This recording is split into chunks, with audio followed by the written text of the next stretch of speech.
friends, welcome to Corporate. Today we are going to discuss the third part of HSS history. Today also we are going to discuss the topics historical methodology and historiography.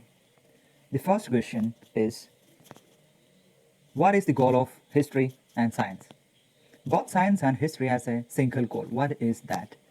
Options: establishment of truth, conducting experiments, make arguments. What is the goal of both history and science? The answer is establishment of truth. We are going to the next question. Who is the author of universal history? Who is the author of universal history? Options: R.G. Collingwood, Ibn Khaldun, and Hegel. Options again: R.G. Collingwood, Ibn Khaldun, Hegel. The answer is Ibn Khaldun. Ibn Khaldun is the author of universal history. The next question: who calls history as a bunk? Who noted history as a bunk, or who calls history as a bunk? Options: Ranke, John Seeley, Trevelyan, Henry Ford. Who calls history as a bunk? The answer is Henry Ford. Henry Ford calls history as a bunk. The next question: what is history? Is the monumental work of Thucydides, Hegel, E.H. Carr, John Locke. Options again: Thucydides, Hegel, E.H. Carr, John Locke. The answer is E.H. Carr. That we have already discussed in part second. We are moving to the next question. Who opined that history without political science has no fruit, and political science without history has no root? Fruit and root. History without political science has no fruit. Political science without history has no root. Options: Professor Seeley, Collingwood, Rousseau, Hegel. Options again: Professor Seeley, Collingwood, Rousseau, Hegel. Answer is Seeley. Professor Seeley. Next question. Ethnology is the study of. Ethnology is the study of earth, human races, civilization, plants. Ethnology is the study of human races. The study of human races is called ethnology. The study of old handwriting is called as paleography. What is paleography? Paleography is the study of old handwriting. Next question. The history of Peloponnesian War was written by. The history of Peloponnesian War was written by the historian Thucydides. The history of Peloponnesian War was written by Thucydides. He is known as the father of scientific history. The next question. The technique of searching for and collecting documents in order to know the sources of documents. This is a technique which is used to know the source of a document. That is called heuristics. Heuristics method. Heuristics. What is heuristics? This is a technique of searching for and collecting documents in order to know the source of document. We are moving to the next question. That is, reasoning in synthetic operation is known as. Reasoning in synthetic operation is known as. Options: constructive reasoning, inductive reasoning, destructive reasoning. Constructive, inductive, destructive. Which reasoning is reasoning in synthetic operation? That is constructive reasoning. Answer: constructive reasoning. Which type of criticism is external criticism? Which type of criticism is external criticism? Options: higher, lower, average. Higher, lower, average. The answer is lower criticism. External criticism is a lower criticism. Next question. Argument from silence is called.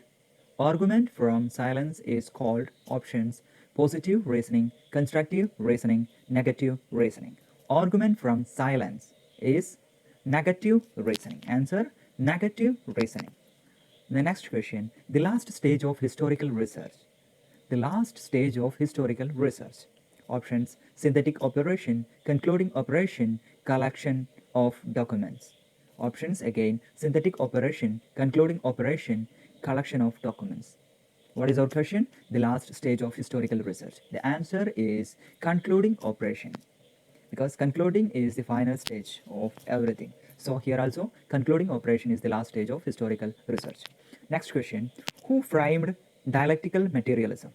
Who framed dialectical materialism? Answer is Karl Marx. Karl Marx formed dialectical materialism, or he is known as the propounder of dialectical materialism. The next question, historical activity involves three different types of functions which should be performed simultaneously. Which of the following is not a historical activity? Which is not a historical activity? Historical activity involves three different types of functions which should be performed one by one. So, which is not a part of that? That is the question. Options, please note. The first option, to know the entire past actually happened. To know the entire past actually happened. Second option, to interpret the facts. To interpret the facts. Third option, to be more imaginative. To be more imaginative, which is not belong to the activity. The three different activities involved in historical activity. Options again, to know the entire past, to interpret the facts, to be more imaginative. The answer is to be more imaginative. To be more imaginative. Next question, all history is one supreme spirit which is invisible but has four different aspects: art, ethics, logic, and economics, which emerge from the basic unity of the spirit. This statement was made by whom? Who made the statement? All history is one supreme spirit which is invisible but has four different aspects, which are art, ethics, logic, and economics, which emerge from the basic unity of the spirit. So, about the supreme spirit, who conveyed this statement? Options, Will Durant, Toynbee, Cross. Options again, Will Durant, Toynbee, Cross. Who remarked about the supreme spirit? Art, ethics, logic, economics, etc. This is none other than Cross. The answer is Cross. Next question. The function of the historian is akin to that of a painter and not that of a photographic camera. The function of historian is that of a painter and not of a photographic camera. This statement made by options Namier, Trevelyan, Bodin. Namier, Trevelyan, Bodin. The answer is Namier. The function of historian is akin that of a painter and not of the photographic camera. That means the historian should be like a painter and not like a photographic camera. This statement made by Namier. Next question, the father of history. Who is known as the father of history that everyone know? That is Herodotus. Next question, the subject matter of history is options, political activities, universe, man and his activities. What is the subject matter of history? Please choose from the options below. That is first, political activity, second, universe, third, man and his activities. The answer is man and his activities. The subject matter of history is man and his activities. Next question, the historian's anxiety to use techniques of science has created a new discipline, which means mathematical study of history. The mathematical study of history is called, this is a new subject. The historian's anxiety to use techniques of science has created a new discipline, which means mathematical study of history. This new discipline is called as cliometrics. So, mathematical study of history is called cliometrics. Next question, the evolutionary idea in science were developed under the impact of history is opined by. The evolutionary idea in science were developed under the impact of history. This argument was made by R.G. Collingwood. Who? R.G. Collingwood. What he said? The evolutionary idea in science were developed under the impact of history. The next question, who among the following is known as the father of modern historical writing? This is not about modern history, this is about the modern historical writing. Who is known as the father of modern historical writing? Options, Ranke, Herodotus, Thucydides. Ranke, Herodotus, Thucydides. The answer is Ranke. Ranke is regarded as the father of modern historical writing. The next question, the scientists, social scientists, and historians are all engaged in different branches of the same study, the study of man and his environments. The object of the study is the same, to increase man's understanding and his mastery over his environment. This statement was made by options Dilthey, E.H. Carr, Francis Bacon. Question again. The scientists, social scientists, and historians are all engaged in different branches of the same study, the study of man and his environment. This statement made by E.H. Carr. E.H. Carr. Next question, and the final question of this segment. What is meant by historicism? What is meant by historicism? Options: development and continuity as a fundamental characteristics of the historical process. Option A: development and continuity as fundamental characteristics of the historical process. Option B: development of stories connected with history. Option B again: development of stories connected with history.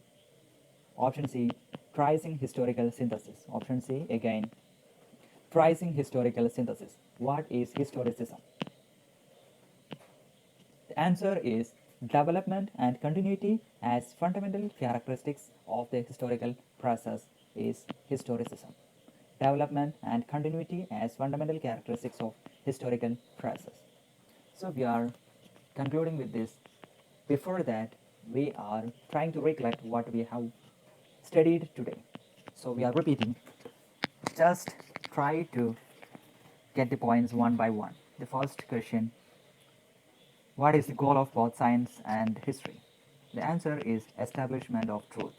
Establishment of truth is the final goal of both history and science. Who wrote the book Universal History, or who is the author of Universal History? Ibn Khaldun is the author of the book Universal History. Who calls history as a bunk? Who calls history as a bunk?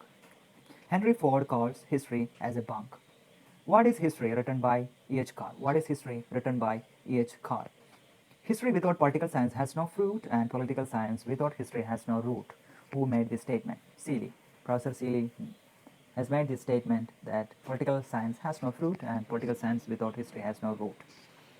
Ethnology is the study of human races. The study of human races is termed as ethnology. The study of old handwriting is called as paleography. What is paleography? Paleography is the study of old handwriting.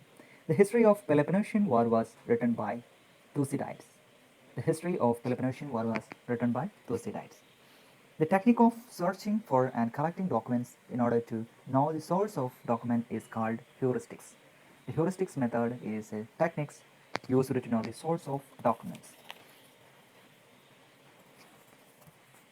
Which type of criticism is external criticism? It is a lower criticism. External criticism is a lower criticism.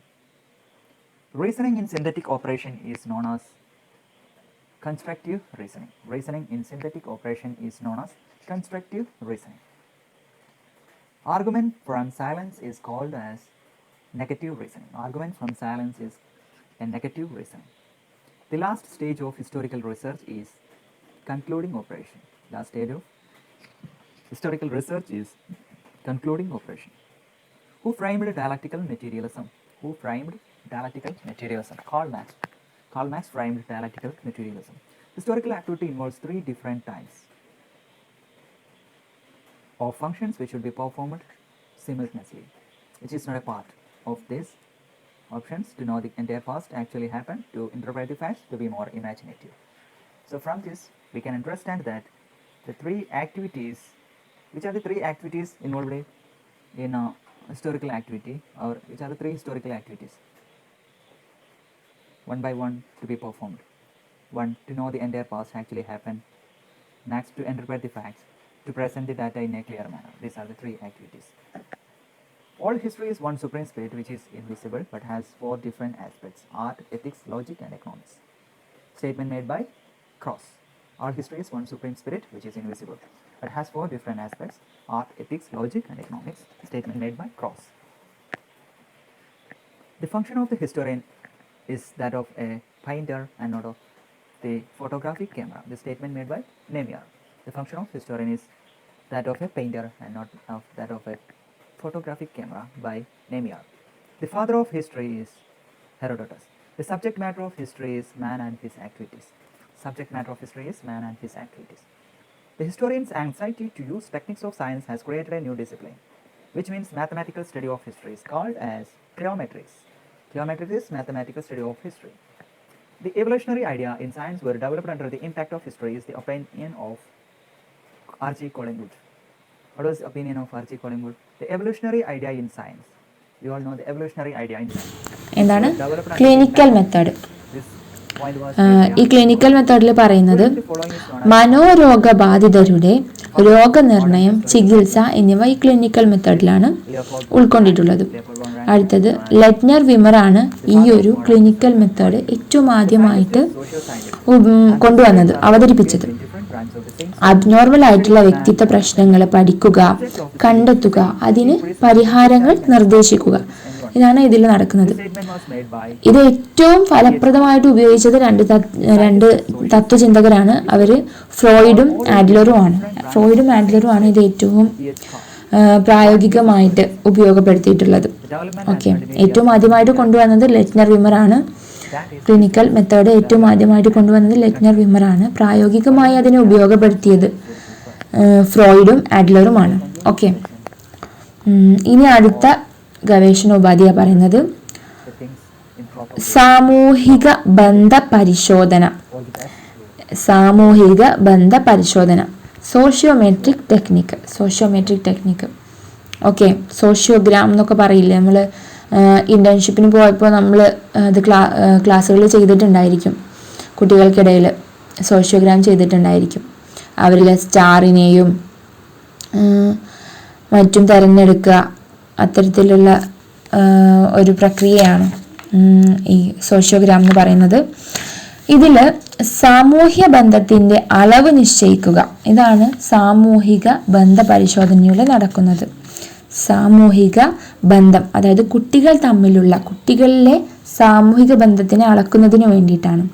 കൂടാതെ അവരുടെ അന്യോന്യമുള്ള അടുപ്പവും ബന്ധവും വർദ്ധിപ്പിക്കുന്നതിനു വേണ്ടിയും ഈ ഒരു രേഖയാണ് ഉപയോഗപ്പെടുത്തുന്നത്. Okay, സാമൂഹ്യമിതി എന്നും ഇതിനെ ചുരുക്കപ്പേരിൽ പറയാം.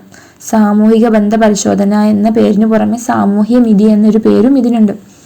ഓക്കെ, ഇത് കൊണ്ടുവന്നത്, ഈ ഒരു ഉപാധി ഏറ്റവും ആദ്യമായിട്ട് കൊണ്ടുവന്നത് അല്ലെങ്കിൽ ഇതിന്റെ ഉപജ്ഞാതാവെന്ന് പറയുന്നത് JL മൊറീനോ ആണ്. ഇത് കേട്ടതിനൊക്കെ ചോദിക്കാറുണ്ട്.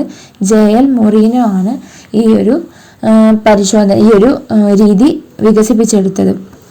ഓക്കെ, അപ്പൊ ഇതിൽ ഏറ്റവും ഈ ഒരു രീതിയിൽ നിന്ന് നമുക്ക് എത്തിച്ചേരുന്ന നിഗമനങ്ങൾ എന്തൊക്കെയാണെന്ന് നോക്കാം. ഏറ്റവും കൂടുതൽ കുട്ടികൾ ഇഷ്ടപ്പെടുന്ന വ്യക്തിനെ നമ്മൾ എന്ത് വിളിക്കും? സ്റ്റാർ അല്ലെങ്കിൽ താരം എന്ന് പറയും. പരസ്പരം അങ്ങോട്ടും ഇങ്ങോട്ടും സ്വീകരിക്കുന്നവരെ ദ്വന്ദ്വങ്ങൾ എന്ന് പറയുന്നു. ഇത് നമ്മൾ അവർക്കൊരു പ്രോബ്ലം പോലെ കൊടുക്കുക ചെയ്യുക. അങ്ങനെ അവരോട് ചോദിക്കുന്നെങ്കിൽ ഏറ്റവും അടുപ്പമുള്ള ഒരു കുട്ടിയുടെ പേര് എഴുതാൻ പറയാം. അല്ലെങ്കിൽ നിങ്ങളൊരു ടൂർ പോകുമ്പോൾ നിങ്ങളുടെ നിങ്ങൾക്ക് അടുത്തിരുത്താനും കൂടുതൽ സംസാരിക്കാനും വിഷമങ്ങൾ പറയാനും ഒക്കെ ഇഷ്ടപ്പെട്ട ഒരു കുട്ടി ആരാണ്, നിങ്ങൾക്ക് ഏറ്റവും അടുപ്പമുള്ള കുട്ടി ആരാണെന്ന് ചോദിക്കുമ്പോൾ അവരെഴുതുന്നത് അവരോട് ഓരോരുത്തരുടെ പേര് എഴുതാൻ പറയാം. അവരെഴുതും പേര്, അവർക്ക് ഏറ്റവും അടുപ്പമുള്ള കുട്ടികളുടെ പേരെഴുതും. അത് നോക്കിയിട്ട് നമ്മൾ അതിൽ നിന്ന് എത്തുന്ന നിഗമനങ്ങളാണ്. അതിന് സ്റ്റാറിനെ കണ്ടുപിടിക്കും, ദ്വന്ദ്ങ്ങളെ കണ്ടുപിടിക്കുക.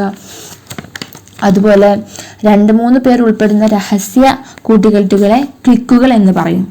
3-ൽ കൂടുതൽ അംഗങ്ങളുള്ളവരെ ഗ്യാങ്ങുകൾ എന്ന് പറയും.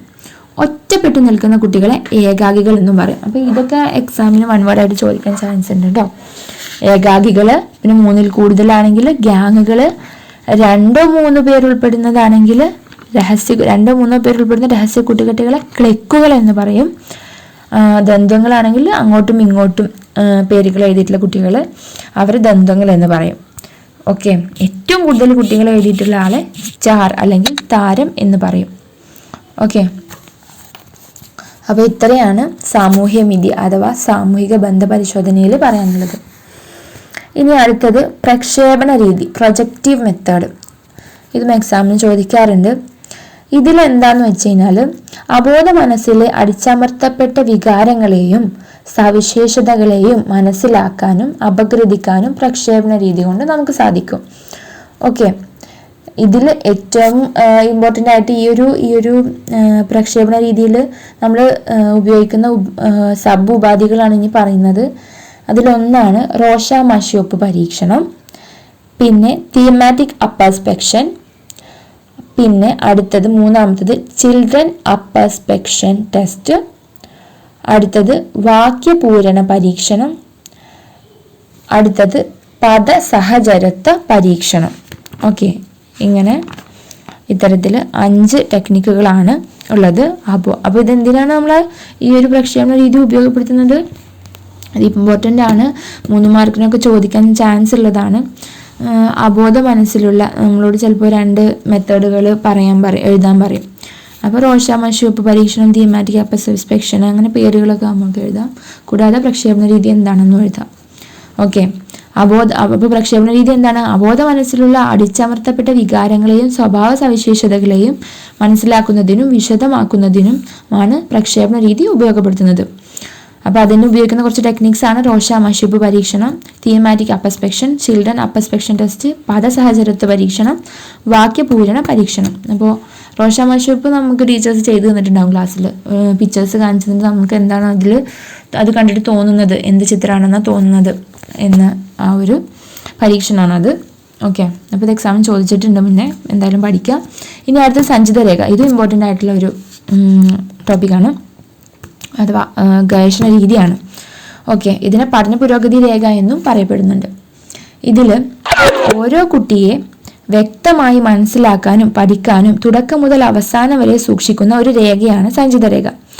കുട്ടിയുടെ കാര്യശേഷി, പക്വത, പഠന നേട്ടം, സാമൂഹിക ബോധം, മൂല്യബോധം, വൈകാരിക വികാസം, ആരോഗ്യം, അനാരോഗ്യം, പാഠ്യേതര പ്രവർത്തനങ്ങൾ, മെച്ചപ്പെടലുകൾ തുടങ്ങിയവ ഈ രേഖകളിൽ ഉൾപ്പെടുത്തിയിട്ടുണ്ടാവും. ഓക്കെ, അത്രയാണ് സഞ്ചിത രേഖ, കൂടുതൽ എക്സ്പ്ലെയിൻ ചെയ്യേണ്ട ആവശ്യമില്ല. ഇനി അടുത്തത് ഉപാഖ്യാനുരേഖ. ഉപാഖ്യാനുരേഖ കുട്ടീൻ്റെ പ്രവർത്തനങ്ങളും പഠന പുരോഗതി മറ്റും വിലയിരുത്തിക്കൊണ്ടാണ് സഞ്ചിത രേഖയുള്ളത്. ഉപാഖ്യാനുരേഖയാണെങ്കിൽ കുട്ടിയുടെ സ്വഭാവം ബന്ധപ്പെട്ടതാണ്. ചിലപ്പോൾ ഇത് താരതമ്യം ചെയ്യാനൊക്കെ ചോദിക്കും. അപ്പോൾ ഈ ഉപാഖ്യാനുരേഖയും ചോദിച്ചിട്ടുണ്ട് മുൻപ് എക്സാമിന്. അപ്പോൾ ഇതിൽ കുട്ടികളിൽ ഉണ്ടാകുന്ന അവിചാരിതമായ പെരുമാറ്റങ്ങളും പ്രതികരണങ്ങളും ഒക്കെ രേഖപ്പെടുത്തി വെക്കുന്ന ഒരു രേഖയാണ് ഉപാഖ്യാനുരേഖ. ഓക്കെ, ഇതില് പേര്, സംഭവ വിവരണം, സംഭവ വ്യാഖ്യാനം, ഇതൊക്കെയാണ് ഈ ഒരു രേഖയിൽ ഉൾപ്പെടുത്തിയിട്ടുണ്ടാവുക. ഓക്കെ, ഇനി അടുത്തത് ചെക്ക് ലിസ്റ്റ് നമ്മൾ ഇന്റേൺഷിപ്പിനൊക്കെ പോയ സമയത്ത് ചെയ്തതാണ്. ചെക്ക് ലിസ്റ്റ്, അതുപോലെ റേറ്റിംഗ് സ്കെയില്, സോഷ്യോഗ്രാം, അത് ഓക്കെ. അപ്പോൾ ഇതിൽ ചെക്ക് ലിസ്റ്റ് എന്താണെന്ന് നോക്കാം. വ്യക്തിത്വ സവിശേഷതകളെ ലളിതമായി ശേഖരിക്കാനാണ് ചെക്ക് ലിസ്റ്റ് ഉപയോഗിക്കുന്നത്. ഇത് ഒരു ചോദ്യം ഉണ്ടായിരിക്കും, അതിന് ഉണ്ട് ഇല്ല ആ ഒരു രീതിയിൽ ഉത്തരങ്ങളും. അപ്പോൾ ഇതിൽ ഉണ്ട് എന്നാണെങ്കിൽ ഉണ്ട് എന്ന ഭാഗത്ത് ടിക്ക് ചെയ്യുക, ഇല്ല എന്നാണെങ്കിൽ ഇല്ല അതിൽ ടിക്ക് ചെയ്യാം. ഇതിൽ ഒന്നിലധികം പേരുടെ വിവരങ്ങൾ ശേഖരിക്കാൻ ചെക്ക് ലിസ്റ്റ് വഴി സാധിക്കും. വിവിധ മാനദണ്ഡങ്ങൾ, പ്രസ്താവനകൾ, ഇവയെല്ലാം അതിൽ ഉൾപ്പെടുത്തിയിട്ടുണ്ടാവും. പല മാനദണ്ഡങ്ങളൊക്കെ, ഈ മാനദണ്ഡം ഉണ്ടോ ഇല്ലയോ, അല്ലെങ്കിൽ പല പ്രസ്താവനകളും എഴുതുക, അത് ഉണ്ടോ ഇല്ല, ആ ഒരു രീതിയിലാണ് ചെക്ക് ലിസ്റ്റ് തയ്യാറാക്കേണ്ടത്. പിന്നെ ചെക്ക് ലിസ്റ്റിനേക്കാൾ കുറച്ചുകൂടി മെച്ചപ്പെട്ടത് റേറ്റിംഗ് സ്കെയിൽ എന്ന ഉപാധിയാണ്. ഓക്കെ, കാരണം ചെക്ക് ലിസ്റ്റ് എത്രത്തോളം ശരിയാണെന്ന് നമുക്ക് മനസ്സിലാക്കാൻ സാധിക്കില്ല. ഓക്കെ, അപ്പോൾ ഇതിൽ ഇമ്പോർട്ടൻ്റ് ആയിട്ട് നമ്മൾ എഴുതേണ്ട ഒരു പോയിന്റ് അല്ലെങ്കിൽ മനസ്സിൽ സൂക്ഷിക്കേണ്ട പോയിന്റ് എന്താണെന്ന് വെച്ചാൽ, വ്യക്തിത്വ സവിശേഷതകളെ ലളിതമായി ശേഖരിക്കുന്നതിനുള്ള ഒരു ഉപാധിയാണ്. സമഗ്രമായ ഒരു വിശകലനം ചെയ്യാനൊന്നും കഴിയില്ല, ലളിതമായി നമുക്ക് ശേഖരിച്ച് വെക്കാം. ചെറിയൊരു ഐഡിയ കിട്ടും. കുട്ടികളുടെ പെരുമാറ്റം, നമ്മൾ എന്തുമായി ബന്ധപ്പെട്ടാണോ ചെക്ക് ലിസ്റ്റ് ഉണ്ടാക്കുന്നത് ആ ഒരു കാര്യവുമായി ബന്ധപ്പെട്ട് ചെറിയൊരു ഐഡിയ നമുക്ക് ലഭിക്കും. ഇനി അടുത്തത് ചോദ്യാവലി, ക്വസ്റ്റ്യനെയർ. ദത്തശേഖരണത്തിന്, അഥവാ ദത്ത് എന്ന് പറഞ്ഞാൽ ഡാറ്റ ശേഖരണത്തിനാണ് ചോദ്യാവലികൾ ഉപയോഗിക്കുന്നത്. പ്രയാസരഹിതമാണ്, വേഗത കൂടുതലുള്ളതാണ്, സമയലാഭം, ഇതൊക്കെ ഇതിൻ്റെ പ്രത്യേകതയാണ്. പ്രതികരിക്കുന്ന ഇഷ്ടമുള്ള ഉത്തരം തിരഞ്ഞെടുക്കുക. ഓക്കെ, അപ്പോൾ യാതൊരു ബുദ്ധിമുട്ടുമില്ലാത്ത ഏറ്റവും എളുപ്പമുള്ള ഒരു ഗവേഷണ രീതിയാണ് ചോദ്യാവലി. ഇതിൽ എന്താണ്, നമ്മൾ ഡാറ്റ ശേഖരിക്കാൻ വേണ്ടിയിട്ടാണ്. കൂടാതെ ഇതിൽ നമുക്ക് തുറന്ന ചോദ്യങ്ങൾ ചോദിക്കാൻ സാധിക്കും. പിന്നെ മറ്റേ ചെക്ക് ലിസ്റ്റിലൊക്കെ ആണെങ്കിൽ ഉണ്ട് ഇല്ല അങ്ങനെ 2 ഓപ്ഷൻസേ ഉള്ളൂ. ഇത് അങ്ങനെയൊന്നുമല്ല, നമുക്ക് എന്താണോ ഉത്തരം പറയേണ്ടത് അത് ഉത്തരം പറയാം, നമുക്ക് എന്താണോ ചോദിച്ചറിയേണ്ടത് അതൊക്കെ നമുക്ക് ചോദിച്ചറിയാം. ഓക്കെ, അതാണ് ഒരു ഉപാധി, ക്വസ്റ്റ്യനെയർ. ഇനി അടുത്തത് 13ാമത്തേത് റേറ്റിംഗ് സ്കെയില്, റേറ്റിംഗ് സ്കെയില്. ഇതിൽ നമ്മൾ ചെക്ക് ലിസ്റ്റ് ഉണ്ടാക്കിയ പോലെ ക്വസ്റ്റ്യൻസ് ഉണ്ടാക്കുക, അല്ലെങ്കിൽ ഓരോ സ്റ്റേറ്റ്മെൻറ്റ്സ് ഉണ്ടാക്കുക, അതിന് ഓരോ റേറ്റിംഗ് കൊടുക്കുക. മികച്ചത്, മോശം, മികച്ചത്, പിന്നെ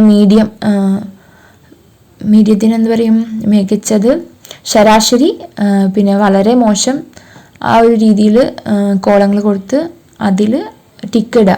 അതിനുശേഷം റേറ്റിംഗ് കാൽക്കുലേറ്റ് ചെയ്തിട്ട് ഓരോന്നിനും ഓരോ മാർക്ക് കൊടുക്കുക. വളരെ മികച്ചത് എന്നതിന് 5 മാർക്കാണെങ്കിൽ 5, പിന്നെ അതിലും കുറവ് ശരാശരിക്ക് 4, മോശമായിട്ടുള്ളതിന് 3, അങ്ങനെ കൊടുത്തിട്ട് അവസാനം അത് കാൽക്കുലേറ്റ് ചെയ്തിട്ട് വിശകലനം ചെയ്യാം. അതാണ് റേറ്റിംഗ് സ്കെയിൽ.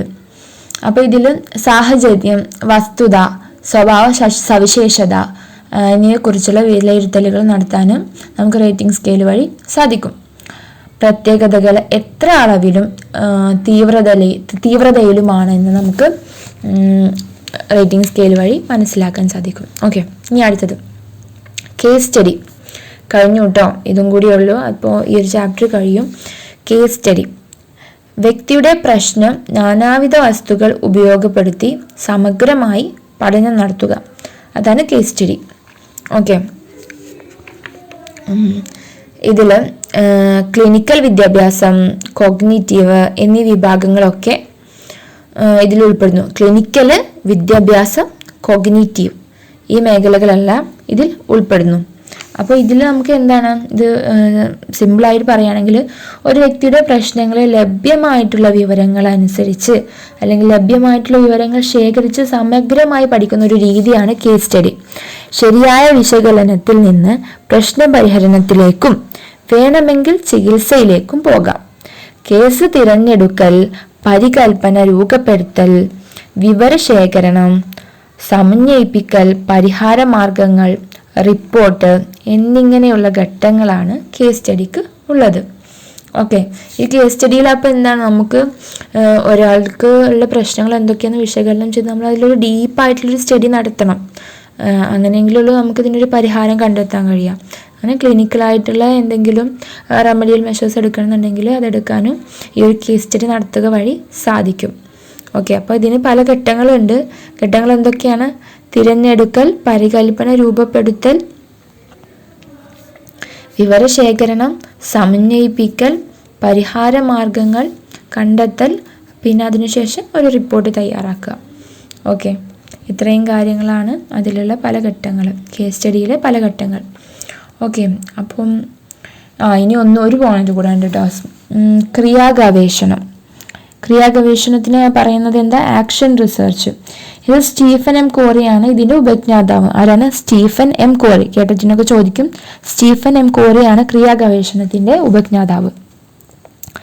വിദ്യാഭ്യാസ മനഃശാസ്ത്രത്തിലെ ഒരു സജീവ പഠന രീതിയാണ് ക്രിയാഗവേഷണം. ഒരു ഗവേഷകനോ സാങ്കേതിക വിദ്യക്കോ വ്യതിചലിക്കാൻ പറ്റാത്ത നിബന്ധനകളോ ഒന്നും ക്രിയാഗവേഷണത്തിനില്ല. അതാണ് ഇതിൻ്റെ ഒരു പ്രത്യേകത. യാതൊരു ഉപാധികളോ മറ്റോ ഒന്നുമില്ല, നിബന്ധനകളോ ഉപാധികളോ ഒന്നുമില്ല ഈ ഒരു പഠന രീതിക്ക്. ഓക്കെ, പ്രശ്നങ്ങളെ, അവയ്ക്ക് അടിസ്ഥാനമായ കാരണങ്ങളെ ഒരു ഗവേഷകന്റെ വീക്ഷണത്തോടെ അപഗ്രഥിച്ച് വിലയിരുത്തി പ്രശ്നപരിഹാര മാർഗങ്ങൾ നിർദ്ദേശിക്കുകയാണ് ഈ ഒരു രീതിയിൽ ചെയ്യുന്നത്. അപ്പോൾ നമ്മൾ ഓരോ അധ്യാപകരും എന്താണ്, ചെറിയ രീതിയിലൊരു ഗവേഷകരായി മാറണം.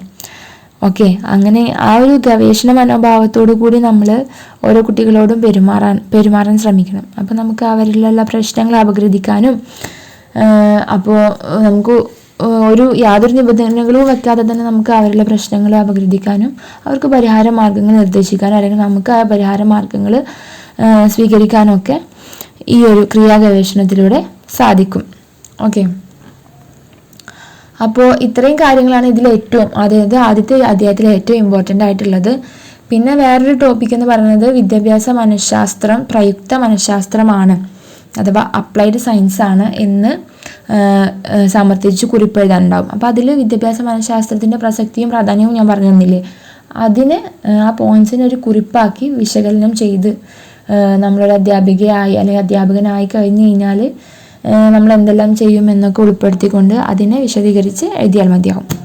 ഓക്കെ, അപ്പോൾ ഇന്നത്തെ ക്ലാസ് കഴിഞ്ഞു. ഈ ഒരു പാഠത്തിൻ്റെ എല്ലാ കാര്യങ്ങളും ഞാൻ ഉൾപ്പെടുത്തിയിട്ടുണ്ട്.